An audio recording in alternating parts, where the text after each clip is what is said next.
What is it about this whole raw content thing that we're seeing now on YouTube pop off? I mean, I don't know. I feel like the over-stimulated videos, you're done watching them and you're like, what did I watch? Like, there's no soul to it, let's say. Okay. I think that's kind of it. And if you're watching those raw videos, like you're just with that person or You just think directly taking their message. I feel like a message is more clear or whatever they're trying to bring across versus those crazy edits or just stuff like that.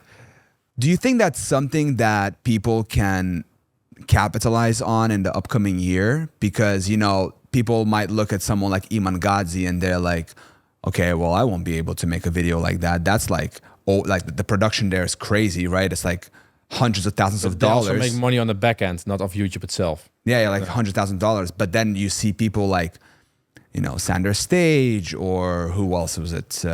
You also see a lot of other videos pop up, at least in my feed. Like some guy is just working at a restaurant, like preparing breads or sandwiches every day, and he just has a cam here. Yeah, but I feel but that's also like super raw, and like it has millions of views. I don't know, it's crazy. Yeah, but I feel like that's probably more like hit or miss type thing. You said, by the way, that it was a hit or miss with that video when I sent it. With I can't remember which video I sent you. It was, I think, the one about when the guy was sitting and there were people in the background. Was like the reality of making 500K a month. The raw truth of making 500,000. No, I'm thinking that was the one you sent yesterday. I think so. Yeah. Yeah, that was the same. Oh yeah, dude, it's getting so many views. Like I saw it, first. At 6K per hour when you sent it. Yeah, yeah, it's gaining traction like crazy. Yeah. No, but what I mean with like hit or miss is like, let's say you're like, oh, this is great. I'm gonna make a similar thing. So you're gonna sit there as well, just gonna talk.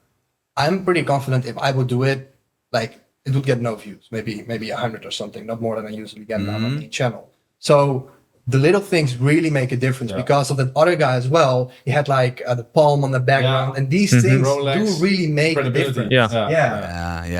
So not anyone could do that right away. And you have to have something that would be and appealing. The value. You need to be able to deliver value in the video. Yeah. That's why people keep watching and the retention goes up. I think you can pull that off if you actually have a track record. Yeah, exactly. If you have something you can pull that off easily. Who knows, but sit down. I guess we'll have to test it. All right, but this is the easiest way. But still, like those little things, like you said, like William, he's wearing a Rolex white tee. The ClickFunnels like really pops out. Has JBR in the background here in Dubai. I mean, that versus you sitting in front of like a brick and mortar wall. A green screen. It's much different, right? Can do everything. That's a good I'm now in Dubai, now in New York. Click. Let's go. They'll make it easy. Yeah, but I think it's about value and a track record. Yeah. Like to know, like, because also with William, he doesn't script anything, so it's fully organic. To do that, you just need to be able to talk about your own experience. People find it probably very interesting how someone became so successful and keep watching. And yeah, he's doing really well. Yeah, 100% comes down to value. Like, if you have something valuable to talk, you don't need high production. You know, obviously with the high production, like Iman Gadzhi style video, you're attracting a much broader market. Same with the courses, by the way.